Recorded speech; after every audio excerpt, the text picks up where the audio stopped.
Call Dr. David Clark. Thank you, Mr. Chairman. I want to speak a bit more to Clause 9, and I have found a remedy for my earlier concern in that Part 2, in relation to validations and consequential amendments, effectively makes the past like the future is now intended to be. So if members wish to bear in mind that this also could reflect the future, a very existential way of looking at things, I shall speak to Clause 9, but it does relate to Clause 6, a clause which was not debated in the hour that I was seeking the call on Part 1, and that goes to whether in the new world, as in the old, the bill will actually achieve its intended purpose, because with the natural justice concerns that were raised by colleagues about two-person panels and whether or not they're making decisions, and bear in mind we are now retrospectively making that okay in this legislation,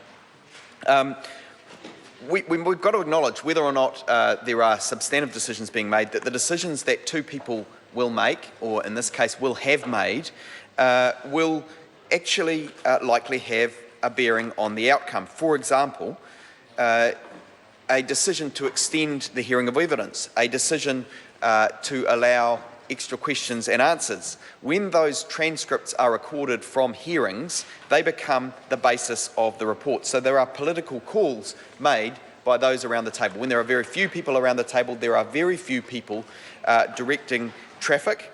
And if it's difficult to ascertain who has the lead on that, we may well find, with that limited number of people on the panel, that we end up with decisions that are shaped, even if they are not in substance taken by the few members that remain on the panel.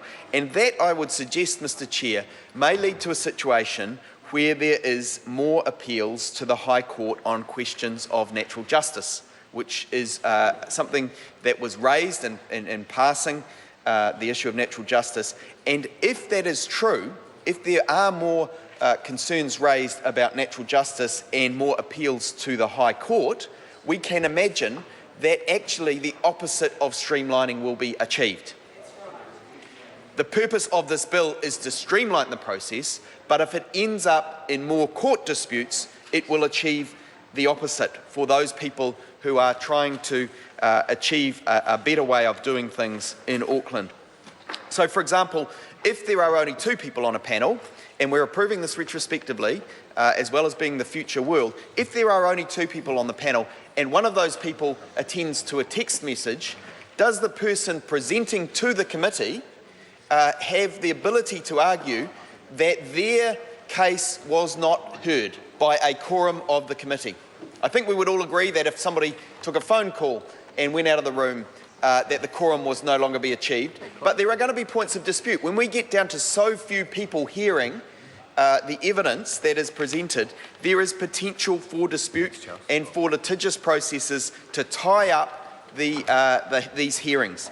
And I think that is a serious thing, because if this bill is about streamlining and it actually achieves the opposite, because as members have pointed out in Part 1, there's nothing that limits decision-making by those few people in the room, and we haven't had a convincing response from the Chair about how that might be so. Ron Mark raised the issue of the primary legislation, making it clear that committee can make recommendations, can make decisions along the way.